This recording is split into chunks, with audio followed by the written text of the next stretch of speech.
Assalamualaikum warahmatullahi wabarakatuh. Saya Dr. Nurul Kamilia, STMM, dosen pengampu mata kuliah Manajemen Sumber Daya Manusia, Fakultas Ekonomika dan Bisnis Universitas Negeri Semarang.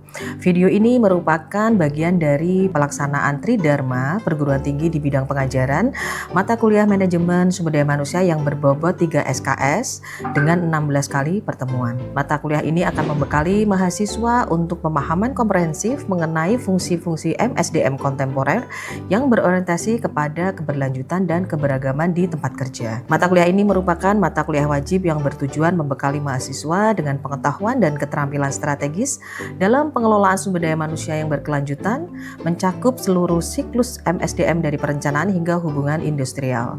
Pembelajaran dilaksanakan menggunakan pendekatan berbasis case-based atau project-based dengan menggunakan model pembelajaran dari UNES seperti ELENA, tugas, dan kuis. Untuk model ceramah dan diskusi dilakukan di kelas sebagai sarana peningkatan pengetahuan dan penanaman sikap profesional. Dengan mengintegrasikan nilai-nilai SDGs seperti SDGs 5 mengenai kesetaraan gender dan SDGs 3 mengenai kesejahteraan karyawan, diharapkan mahasiswa memperoleh bekal yang cukup pada saat dia nanti lulus. Untuk materi yang akan diberikan di dalam mata kuliah Manajemen Sumber Daya Manusia ini terdiri dari 16 pertemuan, di mana pertemuan pertama dan pertemuan kedua itu mengenai ruang lingkup SDM, pertemuan ketiga mengenai desain pekerjaan dan analisa pekerjaan, kemudian pertemuan keempat mengenai sistem perencanaan SDM, pertemuan kelima mengenai penarikan dan seleksi, dilanjutkan dengan pertemuan keenam mengenai penawaran dan perjanjian kerja, serta pertemuan ketujuh pelatihan dan pengembangan. Untuk pertemuan ke-8 akan dilakukan ujian tengah semester dan dilanjutkan dengan pertemuan ke-9 yang berisi materi tentang mutasi kerja. Sedangkan pertemuan 10 kita akan belajar mengenai evaluasi dan penilaian kerja. Kemudian pertemuan ke-11 mengenai kompensasi, pertemuan ke-12 mengenai employee safety dan health atau K3. Kemudian pertemuan ke-13 mengenai serikat pekerja dan hubungan industrial. Sedangkan pertemuan ke-14 dan ke-15 kita akan mencoba untuk membedah kasus-kasus dalam ruang lingkup SDM. Dan yang terakhir adalah pertemuan ke-16 yang berupa ujian akhir semester. Untuk penilaian ada beberapa aspek yang akan dinilai. Yang pertama aktivitas partisipatif, di mana aktivitas partisipatif ini akan didapatkan dari diskusi kelas, kemudian tingkat disiplin mahasiswa di dalam kelas dengan bobot sebanyak 20%.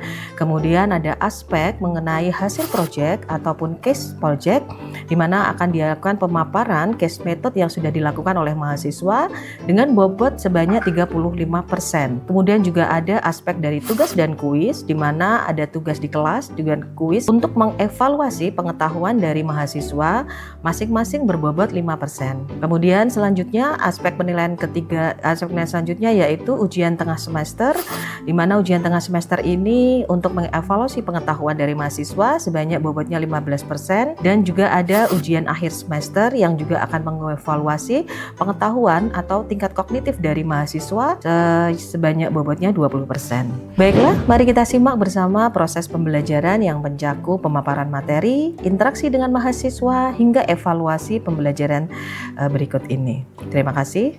Assalamualaikum warahmatullahi wabarakatuh. Assalamualaikum warahmatullahi wabarakatuh. Waalaikumsalam warahmatullahi wabarakatuh. Oke, bagaimana kabar kalian? Alhamdulillah. Oke, hari ini kita akan mengikuti perkuliahan mata kuliah Manajemen Sumber Daya Manusia. Sekarang kita masuk ke pertemuan keempat ya. Jadi pertemuan keempat ini nanti kita akan membahas mengenai perencanaan sumber daya manusia. Kemarin minggu lalu sepertinya saya kasih tugas ya sama teman-teman, kuis deng, bukan tugas. Kuis itu mengenai teman-teman untuk ada satu kasus gitu ya. Oke, gimana tanggapan teman-teman terhadap kasus tersebut? Mungkin Mas Raka, silakan. Bagaimana tanggapannya tentang kasus yang mengenai job analisis dan job deskriptif kemarin? Baik Ibu, mungkin untuk contoh kasusnya seperti pegawai di minimarket, karena pada job deskripsinya itu pegawai minimarket itu melakukan transaksi dengan konsumen dan juga laporan kas. Namun pada praktiknya pegawai minimarket itu melakukan seperti stock of name, lalu menata produk di dalam etalase. Selain itu juga sebagai media untuk mempromosikan barang jualnya. Jadi dampaknya adalah karyawan tersebut memiliki stres yang berlebih akibat tanggung jawab yang lebih juga, Ibu. Oke, jadi yang terjadi apa? Kayak burnout gitu ya. Oke, jadi kayak kelebihan beban kerja dan itu nanti efeknya terhadap penurunan kinerja. Oke, terima kasih Mas Raka ya. Oke, jadi kita kemarin sudah mempelajari mengenai job analysis dan job description. Sekarang kita akan masuk mengenai manajemen sumber daya manusia ke sesi perencanaan sumber daya manusia. Jadi kalau kita lihat ya, kita semua sumber daya manusia ini semua item-itemnya kemarin kita pelajari job analysis, sekarang kita ke human resource planning. Oke, kenapa kita perlu melakukan human resource planning? Oke, boleh yang bisa menjawab? Silahkan. Mungkin Mbak Era, silahkan untuk human resource planning. Kenapa kita perlu melakukan perencanaan sumber daya manusia? Misalkan ya Bu ya, di suatu perusahaan itu kan terdapat beberapa karyawan ya Bu ya. Misal ternyata di suatu perusahaan tersebut ada beberapa karyawan yang terindikasi mengalami stres kerja misalnya. Oke. Nah, diperlukan beberapa perencanaan SDM di perusahaan. Ya, betul sekali. Jadi kenapa kita perlu melakukan perencanaan sumber daya manusia? Karena apabila kebutuhan maupun ketersediaan sumber daya manusia ini tidak kita kelola, yang terjadi salah satunya seperti yang disampaikan Mbak Era ini tadi. Jadi ada ternyata stres kerja karena satu orang harus menanggung beberapa pekerjaan gitu ya. Kemudian atau yang terjadi mungkin pekerjaannya nggak optimal. Yang harusnya bisa 100 jadinya cuma 70. Mending kalau 70. Kalau 50 bagaimana? Karena memang kelebihan. Nah, fungsi dari perencanaan sumber daya manusia adalah mengatur, arranging. Mungkin ya kalau teman-teman juga ingat tentang manajemen, ada di dalamnya adalah mengatur apapun ataupun resources yang ada di dalam perusahaan atau organisasi, termasuk including sumber daya manusia. Oke, jadi pada saat perencanaan kita melihat kebutuhan dari sumber daya manusia yang ada di dalam perusahaan atau organisasi. Bagaimana, apa sumber-sumber ataupun bagaimana kita mendapatkan data mengenai kebutuhan. Bisa dari tren, bisa juga dari data sumber daya manusia yang ada saat ini di perusahaan. Yang mau pensiun berapa orang, yang ancang-ancang mau resign berapa orang gitu ya. Yang kira-kira nanti ini kemungkinan tidak melanjutkan lagi karena terputus kontraknya berapa orang. Nah, itu yang perlu kita lakukan analisa, kita lakukan estimasi ataupun kita lakukan memperkirakan kebutuhannya berapa, seperti itu. Oke, sekarang kita punya nih yang namanya perkiraan kebutuhan. Nah, kalau sudah ada perkiraan kebutuhan, bagaimana kita mendapatkannya? How do we get the human resource for the company? Okay. Dapat dari mana sumber daya manusia untuk kebutuhan perusahaan kita? Bisa dari kemarin ingat pertemuan kedua, kebutuhan sumber daya manusia bisa kita dapat dari pertama dari dalam organisasi dan dari luar organisasi. Kalau dari dalam namanya adalah promosi, oke. Kalau dari luar adalah recruitment, good. Ya, jadi kita bisa dapat dua jenis sumber daya manusia, dua asal bukan dua jenis, dua kebutuhan untuk demand kita dari yang di dalam. Siapa yang kira-kira bisa kita promosikan gitu? Oh, ini ada Pak Ahmad misalnya. Pak Ahmad ini oke banget loh, tapi kok dia sudah lama menduduki, dia sebenarnya berpotensi untuk menduduki manajer. Nah, saat ini Pak Ahmad adalah supervisor. Nah, manajer ini nanti yang akan diganti misalnya Bapak Sudiro. Pak Sudiro ini nanti 6 bulan lagi mau pensiun. Nah, ini kalau sudah seperti ini kita butuh orang baru kan? Nah, kita harus checklist mana-mana orang-orang tertentu ataupun pegawai tertentu yang sudah sesuai kompetensinya untuk menjadi seorang manajer. Salah satunya mungkin tadi ya Bapak Ahmad itu. Nah, yang seperti itu kita membutuhkan perencanaan yang matang. Jangan sampai nanti kita akan menempatkan orang di posisi yang keliru. Ingat, ada istilahnya fit to the job, fit to the organization. The right person in the right place. Oke. Jadi sehebat apapun ataupun sekompeten apapun, kalau dia ditempatkan di tempat yang salah, yang terjadi tidak maksimal. Ya, dia seorang karyawan punya bakat marketing yang luar biasa. Kemudian ditempatkan di administrasi, apa yang terjadi? Ya, stres dia. Sebel terus bawaannya sama perusahaan. Ini apa-apaan sih? Ini apa-apaan sih? Kayak gitu terus bawaannya. Tapi kalau misalnya nih, seseorang yang dia memang pinter administrasi, detail, suka sesuatu yang tertata rapi, ditaruh di bagian keuangan, excellent. Iya, nggak ada yang bisa nyuri dari dia, ya. Oke, jadi seperti itu. Jadi kita perlu melakukan yang namanya perencanaan sumber daya manusia. Nah, menjamin keajegan itu ketersediaan, pemenuhan kebutuhan personalia. Jadi jabatan apa aja yang akan diisi. Kemarin minggu lalu kita udah belajar ya mengenai jabatan, analisis jabatan, job description-nya juga seperti apa, siapa saja yang punya kompetensi. Misal nih, sampai seorang driver pun kita perlu loh melakukan job description, ya enggak? Driver seperti apa sih yang diperlukan perusahaan? Bukan sembarang driver. Harus punya lisensi SIM A atau B misalnya, karena dia akan double fungsi. Satu mobil pribadi, satu mobil box ya. Mobil box itu kayaknya harus SIM B kalau nggak salah ya. Ya. Terus kemudian harus apa? Misalnya tidak pernah punya catatan tilang. Bisa nggak perusahaan memberikan kayak gitu? Bisa, karena memang suatu perusahaan mungkin dia membutuhkan karyawan yang atau driver yang tidak punya catatan pernah ditilang, karena kayak yang dibawa mungkin adalah barang-barang yang cukup mahal ya misalnya gitu. Nah itu, jadi setelah kita lakukan job description, job analysis, yang sekarang kita melakukan perencanaan. Oke, kemudian setelah itu pemahaman mengenai pasar tenaga kerja. Oke, ini sangat menarik sekali, karena nanti teman-teman ini harus paham sebenarnya mengenai pasar tenaga kerja. Pasar tenaga kerja itu demand supply-nya saat ini, demand supply-nya saat ini nih sudah overload gitu ya. Oke, jadi itulah kenapa teman-teman kita perlu yang namanya perencanaan sumber daya manusia. Oke, ada pertanyaan kah mungkin? Oke, silakan. Izin bertanya Ibu.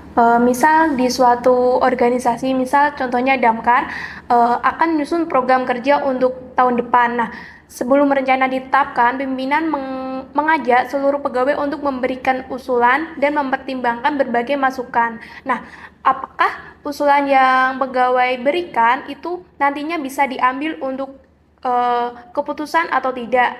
Dengan budaya seperti Damkar sendiri, yaitu keputusan cenderung berkomunikasi atau satu arah yang diputuskan oleh pimpinan. Oke, pertanyaan yang bagus. Oke, jadi kalau misalnya kita akan melakukan perencanaan, itu memang idealnya masukan itu tidak hanya dari pimpinan, tapi mungkin juga harus ada bottom up.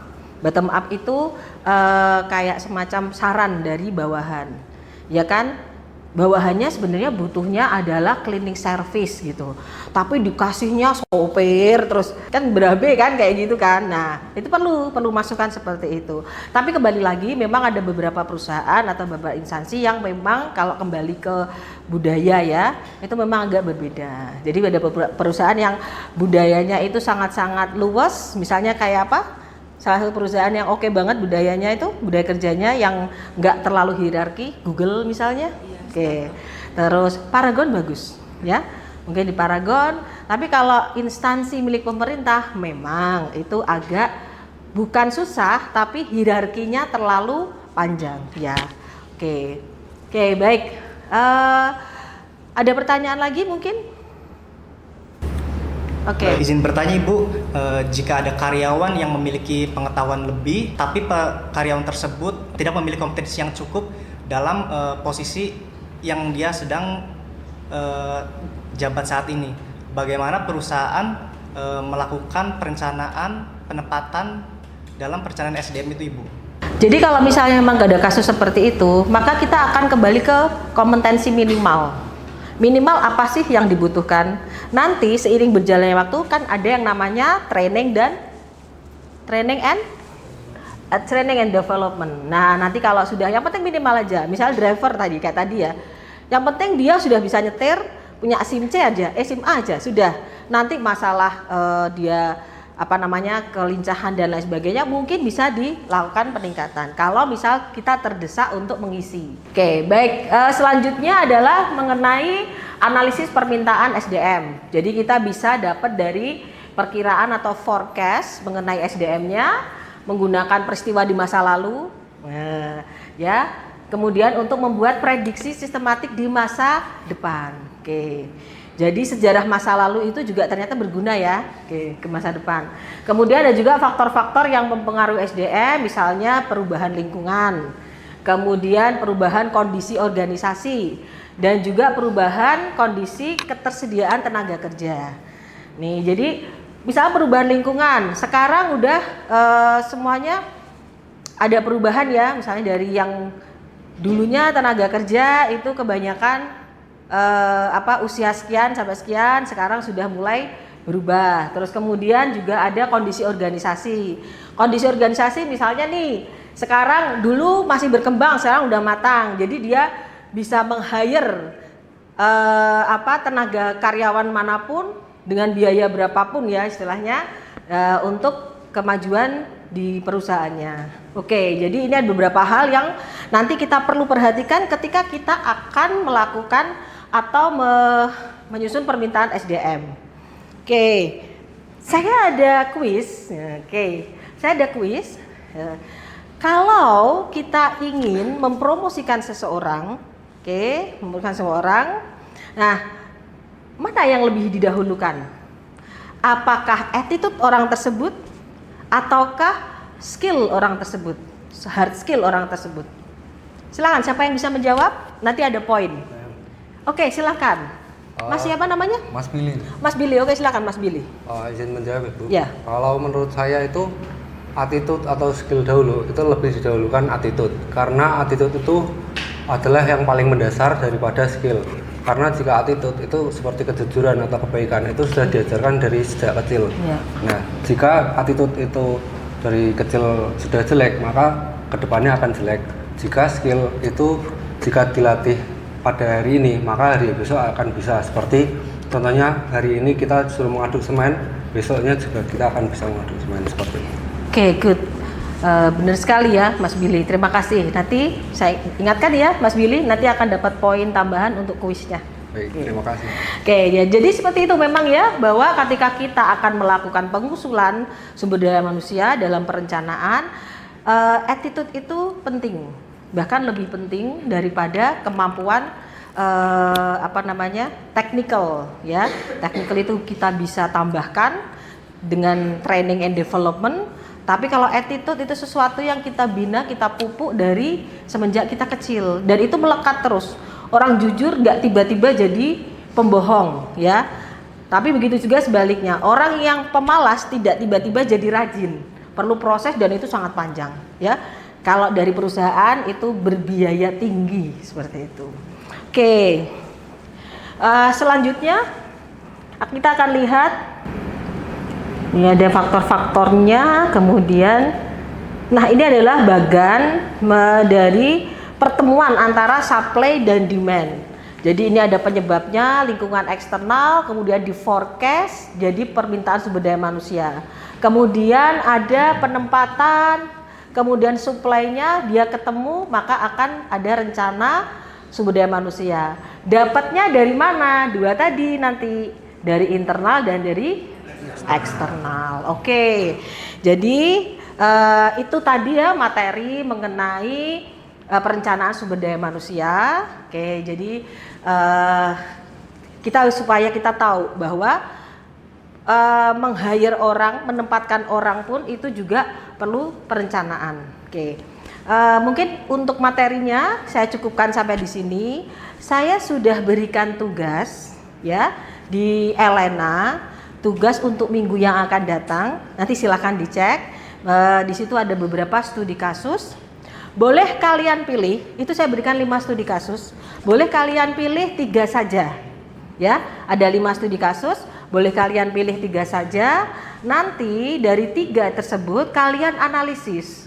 Ya, analisis ataupun kalian analisis melihat dari pertemuan kita pertama sampai ke 4 ini. Berarti dari job description-nya, dari perencanaannya, terus kemudian dari faktor-faktor ataupun fungsi-fungsi SDM secara keseluruhan. Oke, baik, nanti tolong dicek ya untuk di Elenanya supaya tidak ada yang terlewat. Oke, kalau begitu untuk pertemuan hari ini saya cukupkan sampai di sini. Oke, terima kasih semuanya. Wassalamualaikum warahmatullahi wabarakatuh. Waalaikumsalam warahmatullahi wabarakatuh. Demikian paparan PDD UKT-PT atau pernyataan diri dosen dalam unjuk kerja Tridharma Perguruan Tinggi pada unsur pengajaran. Terima kasih. Wassalamualaikum warahmatullahi wabarakatuh.